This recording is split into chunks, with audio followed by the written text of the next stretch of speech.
Hello students, math fees गुरु में आपका स्वागत है। आज हम लोग बेसिक ज्योमेट्री के टर्म्स के बारे में पढ़ने वाले हैं, जो आपके कमेंट के आधार पर बनाया जा रहा है।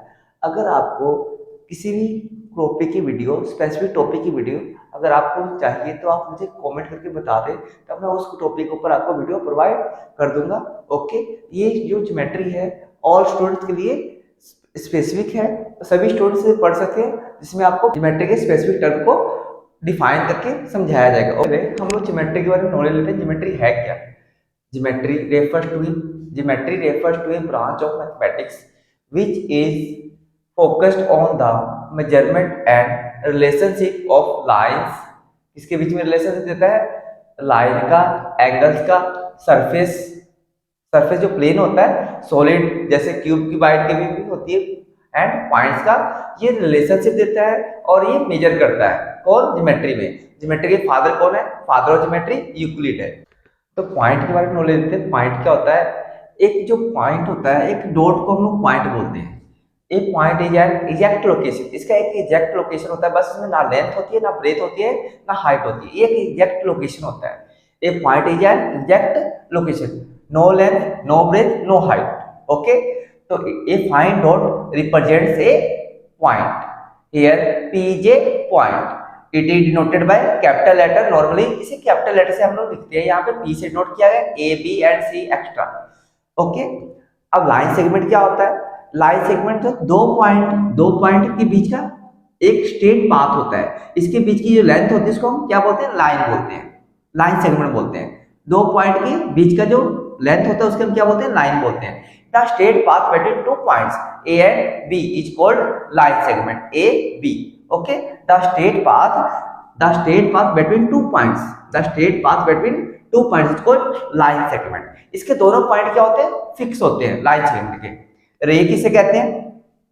जब इसका एक पॉइंट फिक्स होता है, एक पॉइंट को हम लोग एक्सटेंड कर सकते हैं इनफाइनाइट तक। एक पॉइंट फिक्स करके दूसरे पॉइंट को हम क्या करते हैं? एक्सटेंड तक, इनफाइनाइट तक हम लेके जा सकते हैं, तो उसे हम क्या बोलते हैं? रे बोलते हैं। A line segment A B when extended indefinitely in one direction, है ना? A line segment AB when extended indefinitely in one direction is the ray, तो रे को ऐसा डिनोट करते हैं। AB को ऊपर एक तरफ एरो का साइन लगा देंगे।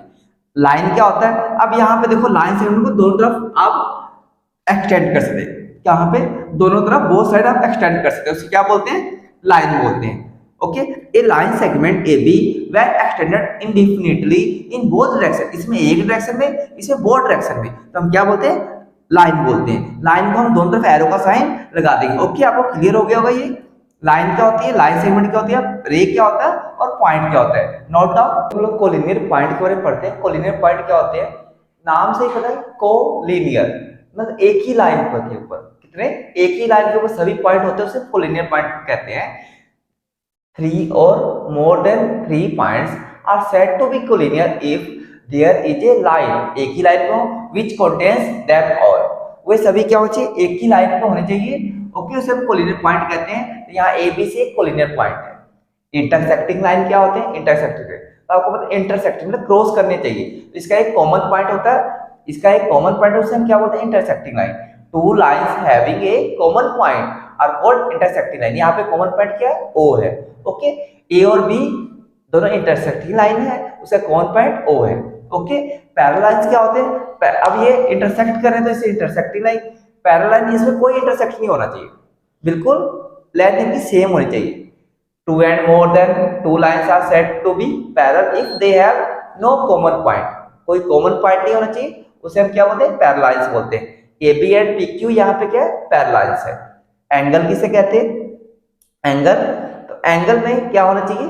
टू रे का एक एंड पॉइंट होना चाहिए, टू रे का एक कॉमन पॉइंट होना चाहिए, उसको क्या बोलते हैं? एंगल बोलते हैं। Two rays having a common end point, यहाँ पे कॉमन एंड पॉइंट, उसे हम क्या बोलते हैं? एंगल बोलते हैं। टू रे का एक एंड पॉइंट कॉमन होता है, उसे हम एंगल बोलते हैं। ये क्या है? यहाँ पे जो कॉमन एंड पॉइंट होता है उसे हम वर्टेक्स बोलते हैं। क्या बोलते हैं? वर्टेक्स। ओके, अब आते हैं काइंड्स ऑफ एंगल। एंगल कितने टाइप के होते हैं? एंगल कितने टाइप के होते हैं? पहला right angle. Right angle 90 degree को हम right angle, an angle their measure is equal to 90 degree is called right angle.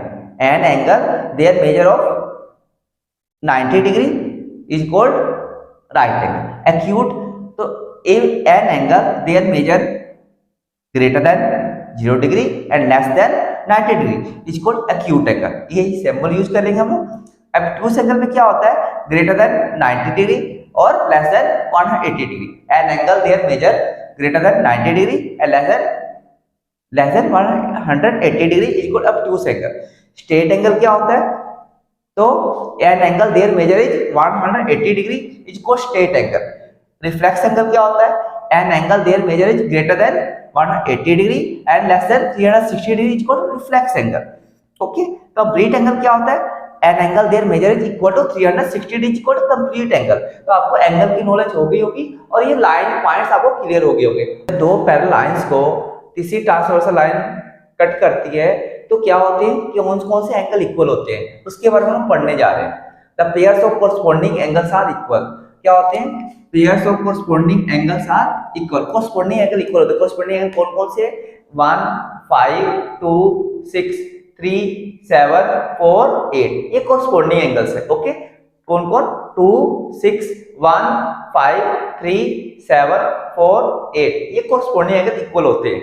फिर अल्टरनेटिंग एंगल इक्वल होते हैं। अल्टरनेट एंगल इक्वल होते हैं। अल्टरनेट एंगल दो टाइप के होते हैं, इंटीरियर और एक्सटीरियर। इंटीरियर में कौन सा होगा, जेड की शेप बनाएंगे।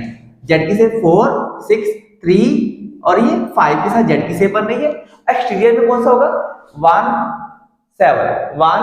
7, 2, 8, ये भी जेड की शेप बना रहे हैं आपको, ये एक्सटीरियर में बनेंगे, ये एक्सटीरियर में बनेंगे। ओके, और क्या होता है इनका इंटीरियर का, ये दोनों का सम जो होता है 180 पूरा होता है। 4 + 5 कितना होता है, 180 और 3 + 6 कितना होता है, 180, याद रखना है। और क्या होते हैं, वर्टिकली ऑपोजिट एंगल इक्वल होते हैं। इस वर्टिकली ऑपोजिट एंगल मतलब 1, 3 इक्वल, 2, 4 इक्वल होते हैं और 6, 8 इक्वल, 5, 7 इक्वल आपके होते हैं। ओके, तो आपको ये वीडियो कैसी लगी प्लीज आप मुझे कमेंट करके बताएं।